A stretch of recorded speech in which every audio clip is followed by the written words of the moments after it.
welcome to Words Podcast.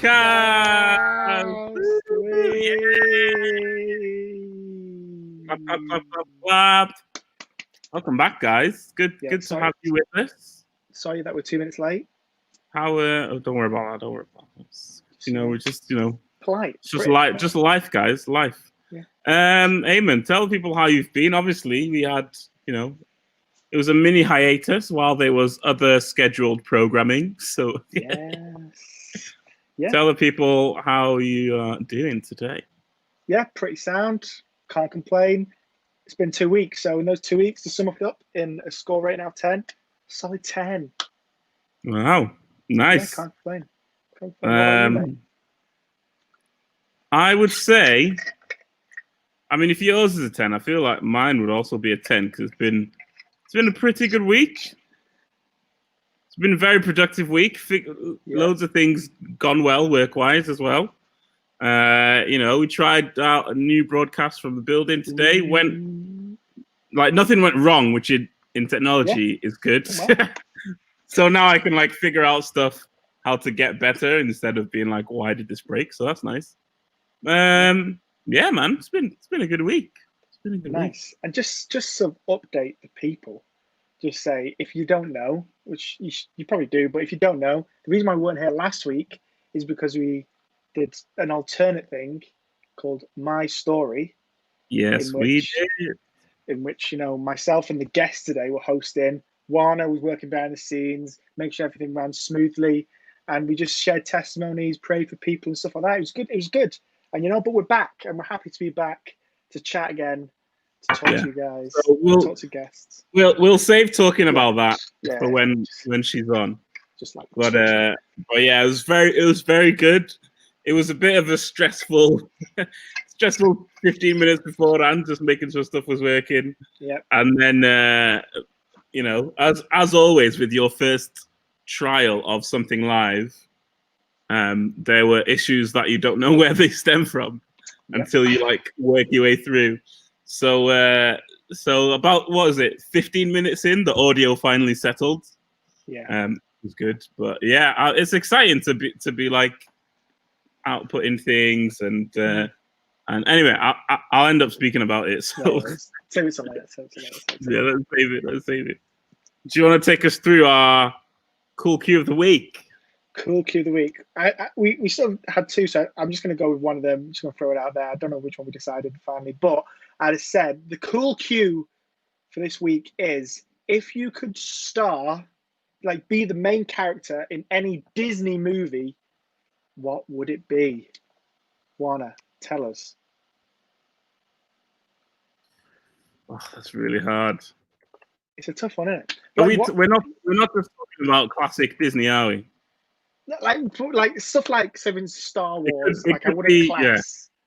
I wouldn't class it as Marvel. Is like no. So not Marvel, not Star Wars, those sorts of things. That's too easy. Just classic, just Disney. All right, we've got an answer here already, so I'm gonna give that. So we've got Mahongo saying Moana, which is probably her favorite Disney character. I've never actually seen Moana. Oh, if you're watching this right now and you've seen Moana, encourage Eamon to watch it tonight. I don't think he's got anything else planned after this. So, right, okay, you've got a bit of a dark one here. Mufasa. Got someone who says Mufasa, which is, obviously he dies at the beginning, isn't it? So, spoilers if you're not. I've seen The Lion King, so is that a spoiler if it's like a 20-year-old movie? Does that count? If you've not seen The Lion King at this point, then what are you doing? Do you know what I mean? Yeah, it's fine, isn't it? You can't spoil someone something that's 2 decades in there. That's Mufasa. I respect that. That's a decent one. Come on, Warner. All right, I need to pick something, innit? Yeah. Oh man, it's really hard though. I'm gonna go for. Oh, I can't. Eamon, okay. I've got an answer. Look at that response from Mondo. Hey, we're doing a PSA, public service announcement. if you love Jesus, Jesus. you need to watch Moana. And this isn't just to Eamon, this is to everyone out there. Okay. I'll tell you what. I'll watch it this week, and next week I'll give my review. Yeah, we'll do it. You do a little mini review. Yeah. But if I had to pick one, right, I think I've got a good one, and that is I would be Mulan. Right, explain. Do you mean new Mulan, as in the one that's just come out on Disney Plus, or OG one? Well, if anyone says it's the new Mulan, I'll be so disappointed because that movie was garbage. But Mulan in general is just cool in it. Just all the like kung fu and stuff like that. Like that's just mint. That's all me. Yeah. Saving the realm. See, I'm trying to think of like what's a non-tragic. What's a non-tragic like because all of them went through like some horrible things, and I'm like, what's the Disney movie where it's just like it just does well and he's chill. But one of my favorite ones, which is a bit underrated, and I'm going to say it now, is the main character of Meet the Robinsons. I can't remember what his name is now. Robinsons. Oh yes, it's a great. I'm not even joking when I say this. I've never heard of Meet the Robinsons. Lewis from Meet the Robinsons. He's the main character, and he basically invents like all the cool things in the future, and like, but it follows him as a kid and like how he got to like being this like amazing inventor who basically like has. Imagine like if Steve Jobs was like a Disney character, but like not semi-sociopathic. When did this movie come out? Because I've literally never heard. Oh mate, I've watched it over 10 times. Like it's a legit film. Let me have a look. It came out 2007. You would have been Dave Shut. Keep moving forward. Honestly, if you want to be inspired, Meet the Robinsons is fantastic. It's great. We got an answer from Dave as well. Genie. Genie's a good one as well because obviously, in the end, spoilers again is very old. He gets set free, and he's still got all that power. See, we got another one as well. Bowler Hat Guy from Josiah. Josiah, I'm not sure if you mean you want to be Bowler Hat Man, or you're just referring to the movie. Who is Bowler Hat Man? Is that Pinocchio? Is that Pinocchio? The little thing in Pinocchio? No. It's from Meet the Robinsons again. I don't know. And I'm not going to spoil anything. So, Eamon and everyone else watching this, your homework for next week: watch Moana and watch Meet the Robinsons. You can find them on. You'll find my reviews next week. Yeah. He's referring to Bowler Hat Guy from the film. Yeah, another tragic Disney. Lilo from Lilo and Stitch. I don't really remember that very well, but from what I remember, she's a very good role model, right? Really? As like a kid, Lilo's the little animal, isn't it? No, Lilo's the girl, man. What do you mean Lilo's the little animal? Oh yeah. I've not seen that film in like 15 years. Okay, let's get our guest on because otherwise we'll just start going off this bit. So, do you want to do the intro? How do you want to do the intro? Go on, you do the intro. I usually. All right, I've known her longer anyway. So, this is someone who me and her pretty much grew up around each other because we were in the same year in high school. We knew each other kind of well, but weirdly enough, we began to know each other better after like high school and sixth form and stuff. And she's super awesome. She loves people. She loves Jesus. And she is at that stage of life where she's like, let me sink my teeth into something. So nice. That's always exciting to have and be around someone like that because like the world's their oyster, but also they're just like super passionate about stuff. And so here she is. Some of you know, some of you don't. Anesu. Hey. Yeah. Yeah. Yeah. She's like, yeah, that's me. That's me. Well, can I just say something about Anesu? Right. Go ahead. So on Instagram, every Friday we put up a social media post saying who's the guest on Instagram, who they're going to be, what they're about, all that sort of stuff. and Anesu's post got the most likes out of any of our guests. It's already historic. The people wanted Anesu on the show. That's it. Yeah, right. Go ahead. What did you say, Anesu? Really? No way! Maybe there's a bit of a delay. That's amazing. Yeah, I think there's a little bit of delay or something. I don't know. I didn't catch that. Sorry. Can you hear me? I don't know. Is there a delay? Is it all right? Yeah, it was Warner. I didn't hear what Warner said. Oh, I don't even remember now. Okay. Yeah. So how are you doing, Anesu? I'm doing good. It's such an honor to be on the show. I can't believe it that I'm on. Oh God. I know. All your dreams have come true now. You know. Yeah. More than I could ask or imagine or think. Yeah. So speaking of all you can ask or imagine. Yes. If you could be any nice segue. Main character in a Disney original, so it's not something that they've bought recently. It's got to be something they've done. Could be live action. It could be obviously animation. What character would that be, and why? Ooh, I'd have to say Lilo from Lilo and Stitch. Oh, nice. That's two today. Is that for the same reason as Marilyn? Marilyn said, so she could surf and not be scared of swimming. So do you want to surf as well? Yes, I want to be near the beach, and also like she had like so many adventures, and wild things that were always happening. So I think it's. And wasn't she like 10 years old? Yeah, she was like a kid or something. Yeah.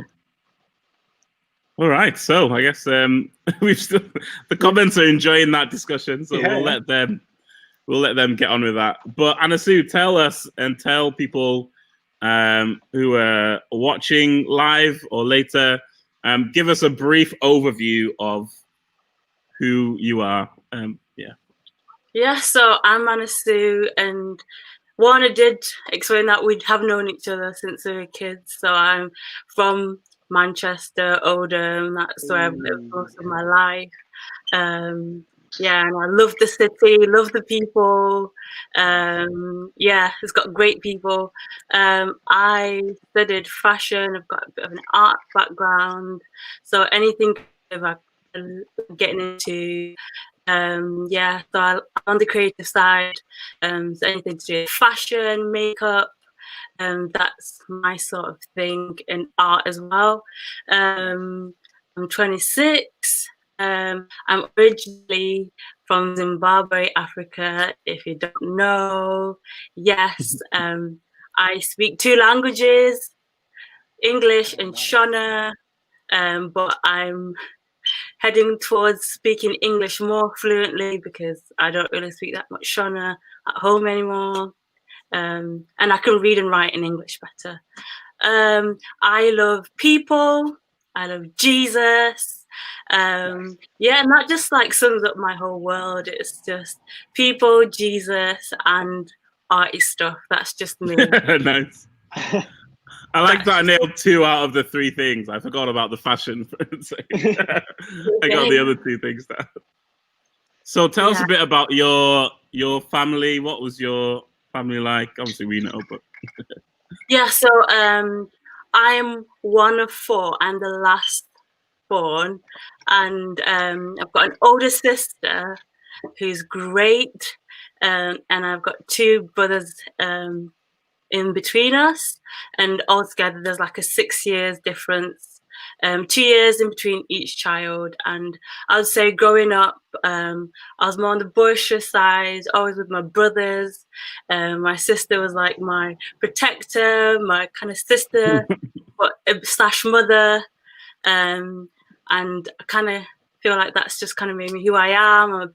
My brothers, always having my brothers around me. I always felt safe, secure. I was always kind of confident. And nice. so So I was born in Zimbabwe, came to England when I was like 6 with my mum, and yeah, mum and dad, and then my parents split up when I was in my teens.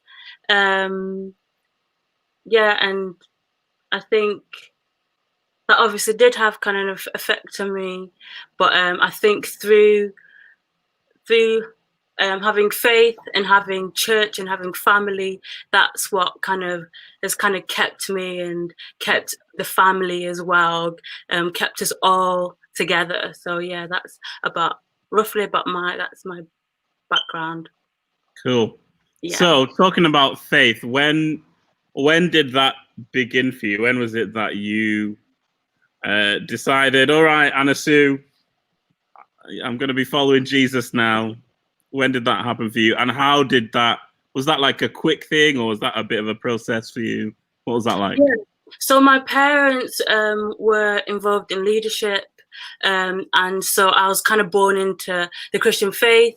I was kind of born into them serving, and so at a young age you're just part of it. You've got no choice but to go to church. You've got no choice but to share your toys, to give stuff. Yeah.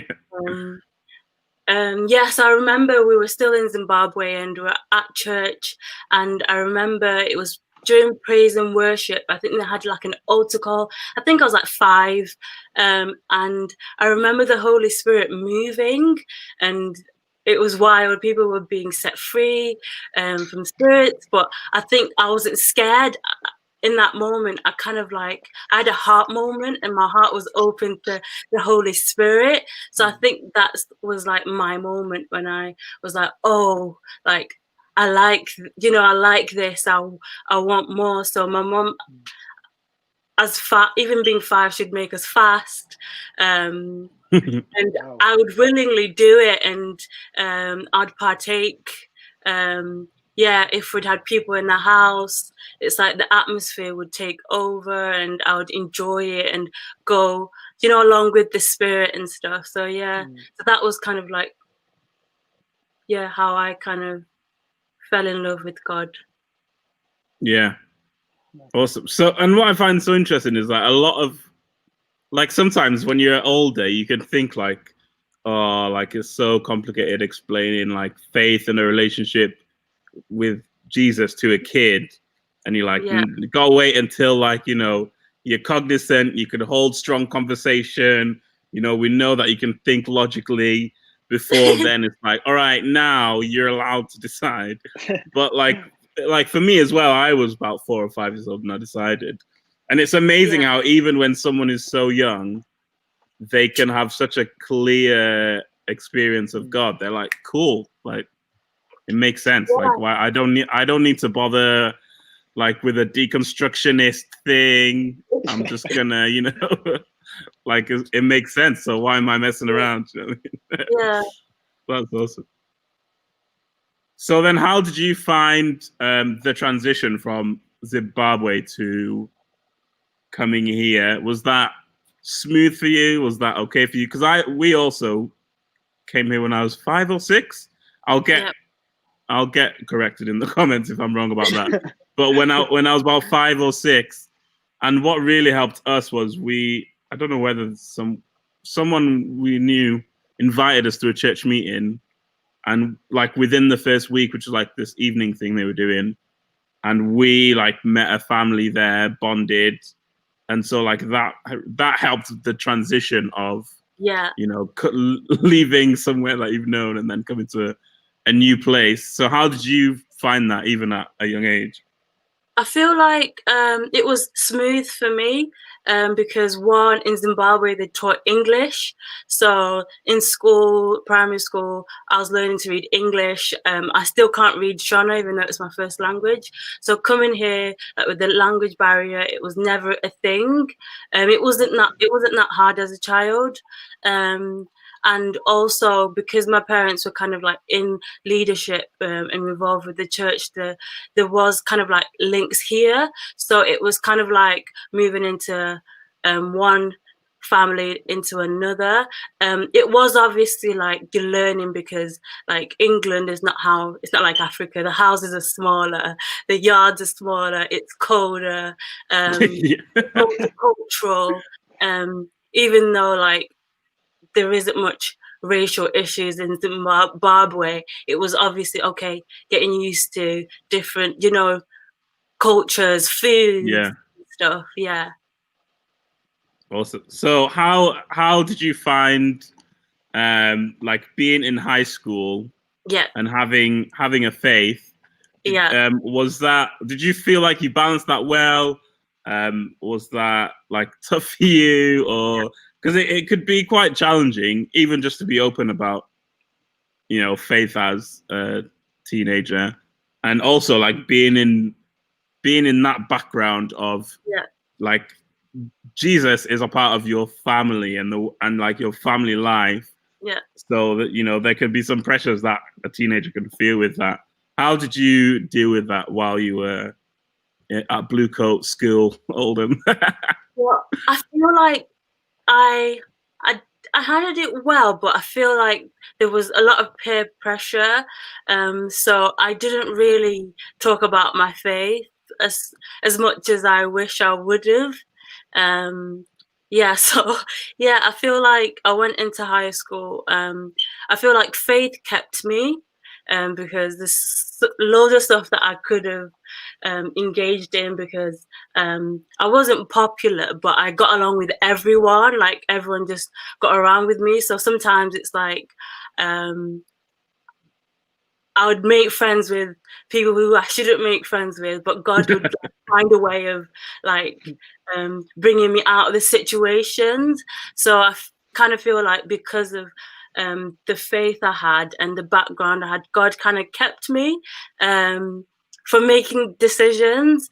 And because I was part of a youth group and because I had a youth leader or youth leaders, literally, Wow. I remember like going to church and the stuff that they would talk about everything about suicide, premarital sex. They would talk about everything, and I think because of that, I made my decisions in my head quite young that this is what I wanted. So when situations arose and I was about to make a dumb decision, those things would come back and I'd make good decisions. So I feel like because I had youth leaders, it helped me to, even though my mum and my sister and my brothers were all like in faith, I feel like it was what I was kind of taught at church with the youth leaders that kept me.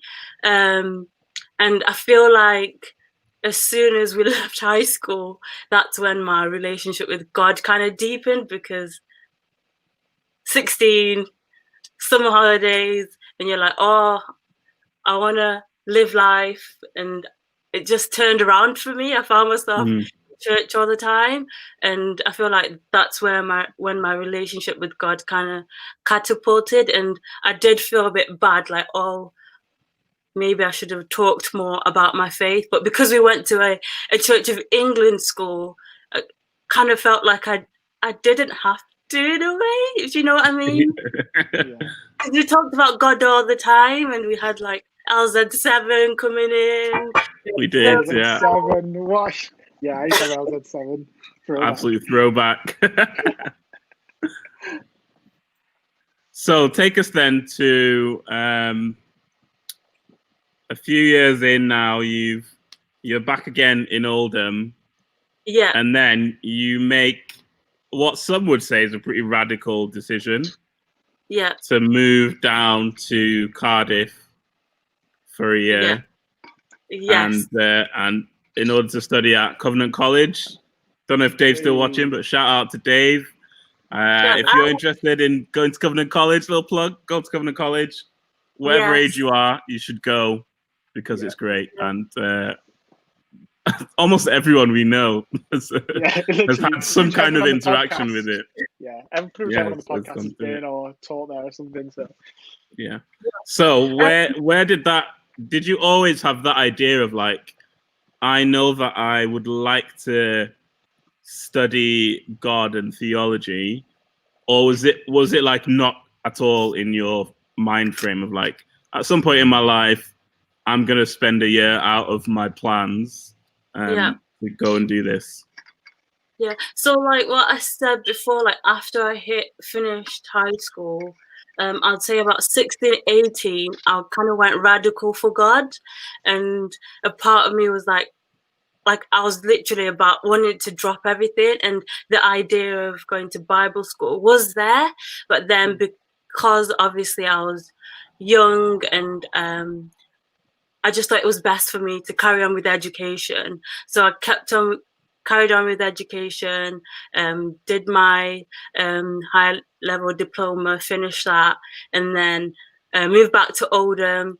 And I'd started working with my local authority, and I was quite happy with the job. And I'd kind of gotten a certain sense of security, because people say once you've got a job within a local authority, you're set for life.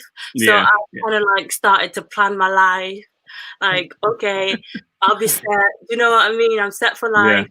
Try and progress my career, because like I was over 25. Like I'm 25. I'm not getting younger. I need to, get a plan. And so I think it was when Eamon went to Bible school, and then when he came this guy here. Is he?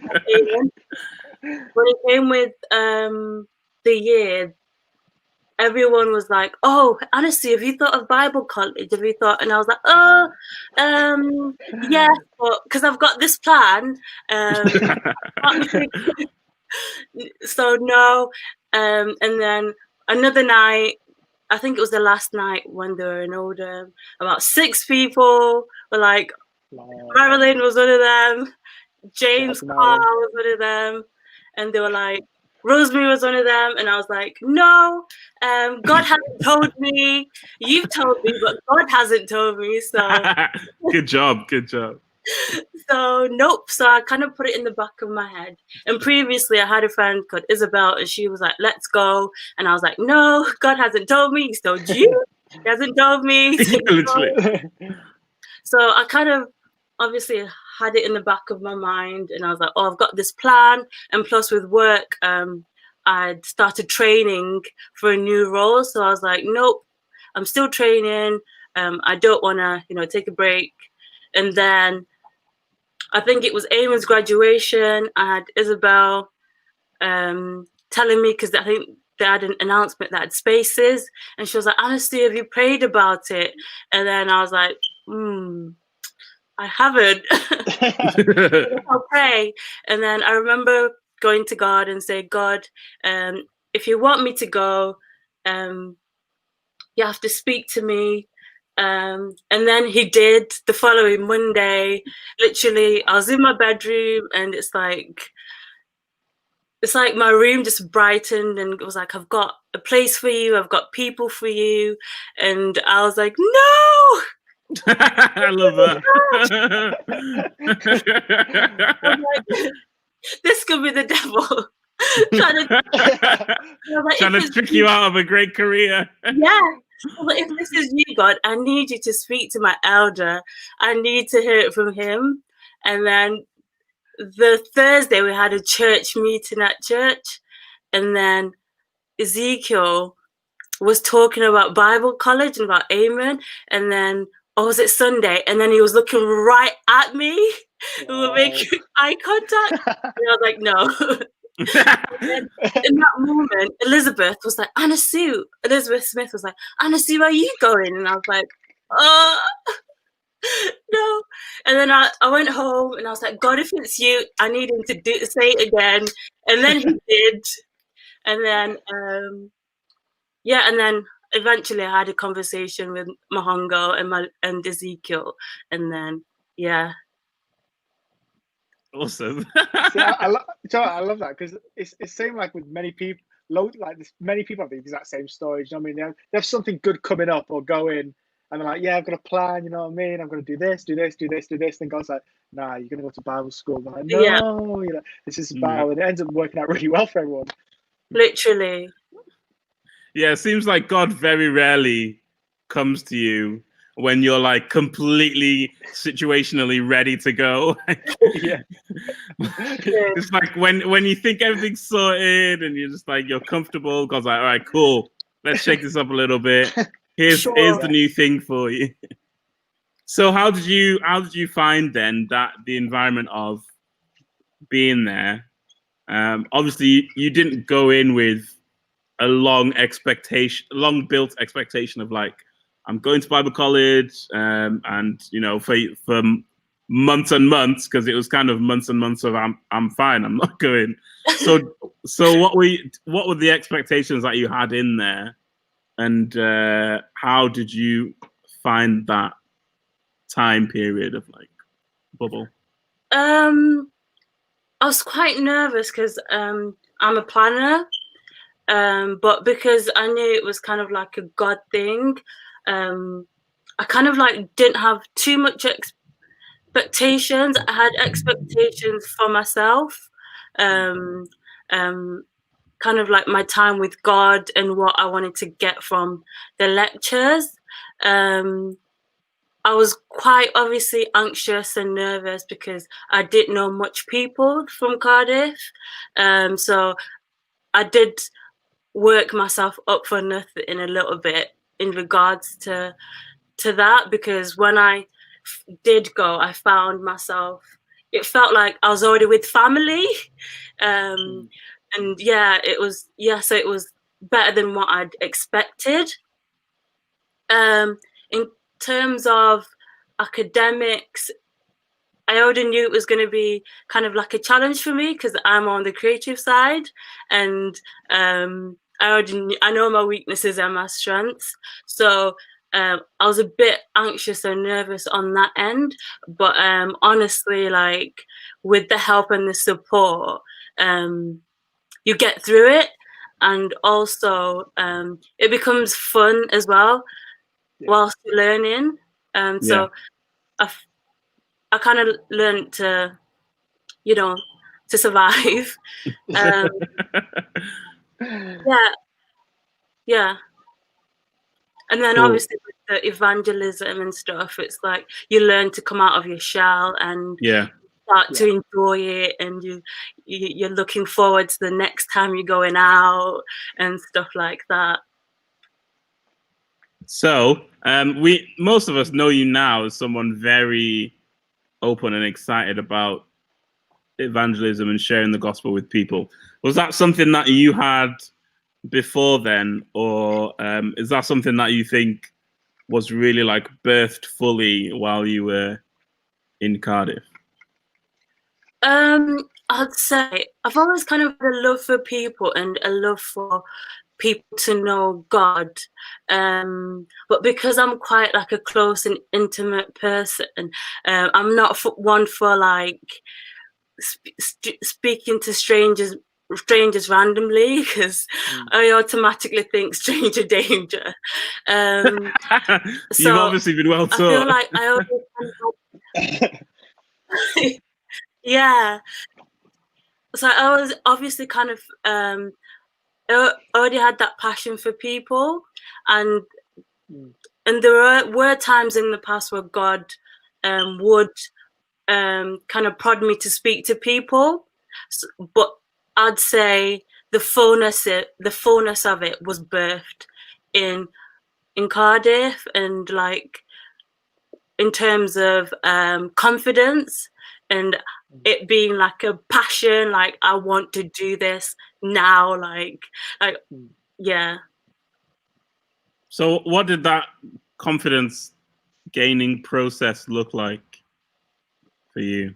I think it was because we were constantly doing it, and also like being in a class of 12, there's different people. Like every week you'd be paired with maybe someone different, so you'd learn from the person you're with. So you learn from the person who you're with. You learn their communication skills, and if you're in pairs anyway, it's better energy, and you can bounce off each other. So I feel like that's what helped week week by week, and Mhm. not one week was the same. Yeah. Yeah. Awesome. So then, so coming out of that, obviously, you moved back to Oldham, and now you have a bunch of different things that you could possibly do. But what's the thing that is kind of framing your vision at the moment? I'll say, and obviously, 2020 is it's a different year than a lot of people were expecting. Yeah. But what is framing your vision for the rest of 2020, but also like the rest of your, let's say, the next like 5 years? How are you kind of viewing that? I feel like because of like what's happened since March, it's kind of like a learning process. It's like my heart is for people, just to spread the gospel. That's what my heart is. But because obviously we've got like we're learning as we're going, aren't we? So it's like I don't have a set thing, but yeah. So it's quite hard to answer that. I want to kind of like share God as much as I can with people, through my own experiences, through other people's experiences. But it's just trying to find obviously ways to navigate that, and yeah, so I'm still in the process of that. Yeah. And that is a great segue to what we were talking about, because this is 3/4 of our core evangelism brainstorm team.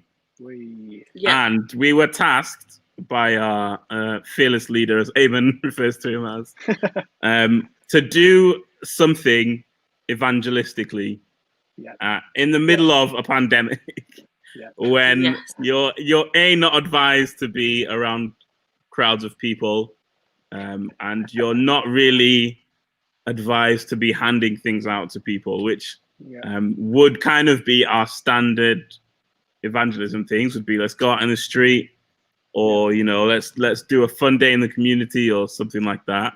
And so, like you're saying, we had to then think of, how do you actually in the pandemic still tell people about Jesus in an impactful way, and obviously and try and make it as good as possible.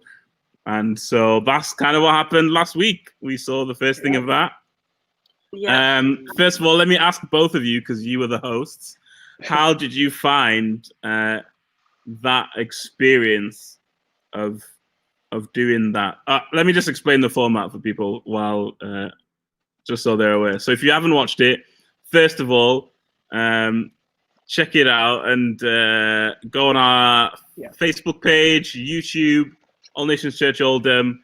You'll find My Story, the event, and it was basically we had a collation of different people's testimonies, and so we'd play a testimony. Eamon and Anesu kind of chat through some of the things that they thought about that, revealed about God through that, would encourage people to, if they needed prayer, to comment. And then there was a live performance of a song, and then another testimony. It would go on and go on like that. And so Eamon and Anesu did a smashing job. And I had someone today, while I was getting things ready at the building for the broadcast, say, "Oh, I really loved what you guys did last week. Like, Eamon and Anesu did such a great job, didn't they?" I was like, "Yes, they did." So tell everyone, how did you find that process of getting ready for a new thing that no one among us has done in that way? And how did you find like having to basically carry it as far as, the hosting of it? It was down to you guys to fill, 25 minutes of time. How'd you find that? Ladies first. Okay. I was quite nervous because it was obviously something new. We've never done this before, but also quite hopeful because we'd spent loads of time and effort and praying into it. So we obviously knew that God was going to do something with it either then or in the future. In regards to the show, I was extremely nervous because I've never done a live session before, and never done it before, so I just didn't know what to expect. But I think having a team with you, have Eamon next to you, and plus, obviously, probably he's done this sort of thing before. It was good, so we could bounce off, and also having other people around to encourage and to stir us up. I feel like that helped. I felt like as the broadcast went, it's like it just the flow. There was like a flow that was happening, and God was. There was a clear message. Yeah. Would keep on saying certain things. It was like a clear message that God was saying. So yeah, that's basically my experience. Yeah, and I think like it's because it's interesting because obviously our normal way of doing evangelism would be on the streets, chatting to people, handing stuff out and whatnot. But this obviously forces you to just literally just think. You have to think creatively because you can't do that just for people's safety and stuff like that. And I think obviously we all did a good job of sort of piecing it together to what it was, and I think that it went really well because what I really liked was the fact that the only sort of script we had was like if there's going to be an introduction and then just sort of explain what's going on, stuff like that. Then like a video number one, testimony number one, then like talk about it. So there wasn't really like, oh, here's your points, go through this, talk through this, and this in between the videos and stuff. So it heavily relied on sort of just our sort of abilities just to sort of come off each other and stuff like that. And my real prayer beforehand was just like, Holy Spirit, have your way in what we say here, you know. And I think we did a really good job of just sort of not like feeling so much pressure about it, trying to make it all just being organic and real, chatting about it, and then just sort of bouncing off each other and just sort of listening to what God has to say. Yeah. And you know, we've seen some testimonies from it already, and stuff like that. So I mean, it's happy days. Yeah, it's very good. And I always say, I don't know how accurate it is, but it's just something I like to say, is that when you're a Christian, your gut instinct isn't your gut instinct anymore. That's your Holy Spirit instinct. And I think that's part of the beauty of arranging something in that way. And I think it's not just about live broadcasts as well. It can be whatever you're doing.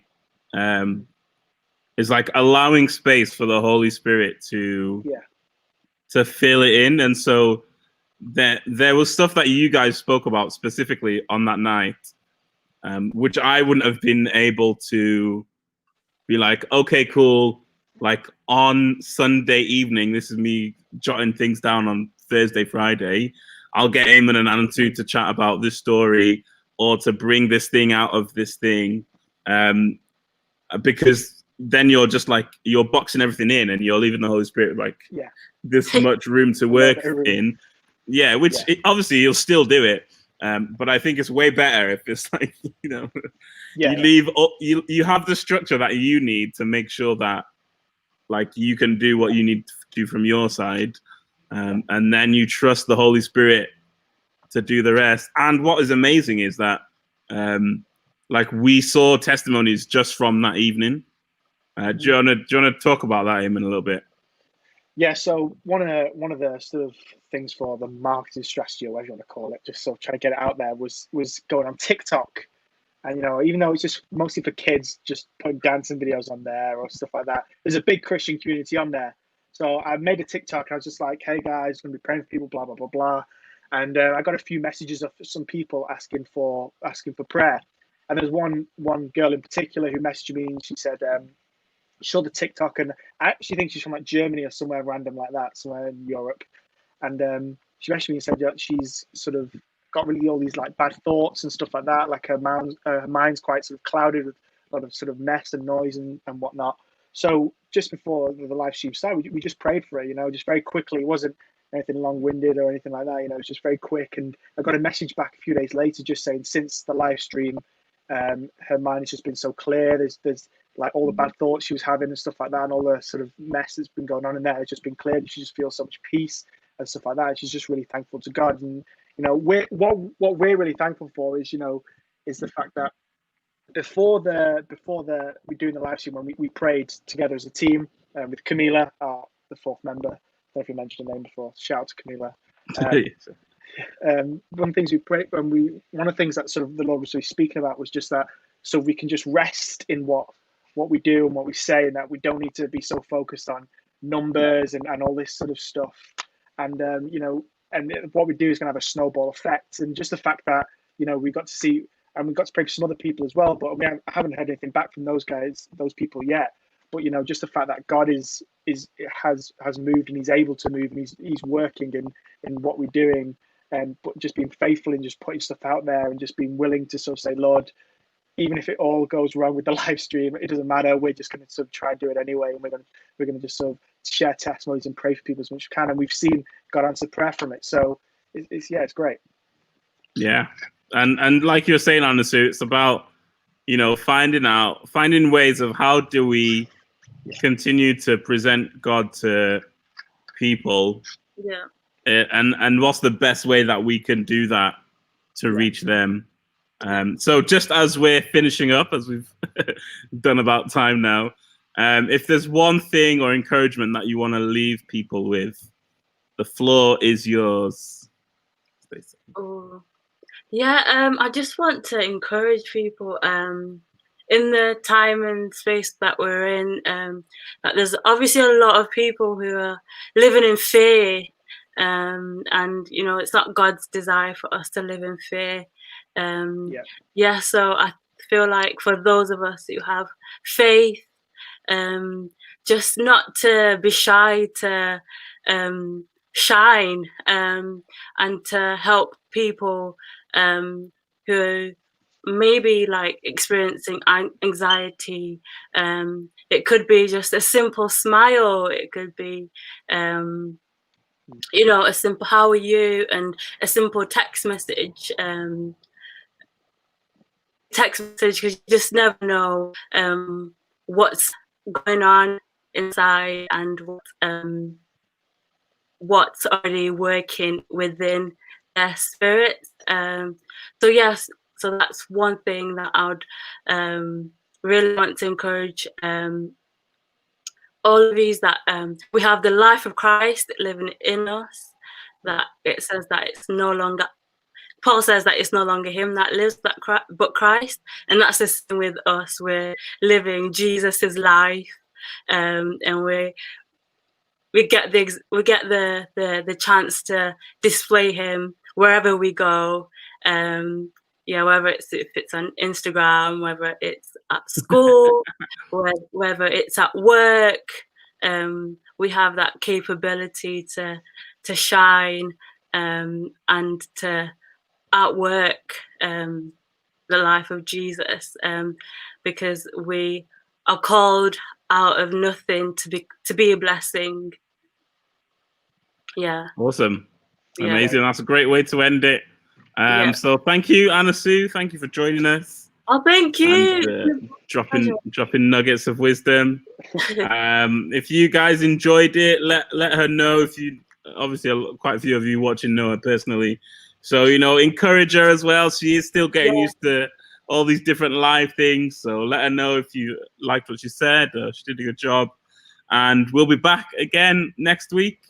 Same time, same places. Yeah. And hope you guys enjoy the rest of your day and stay safe. Yeah. Bye. Okay. See you later.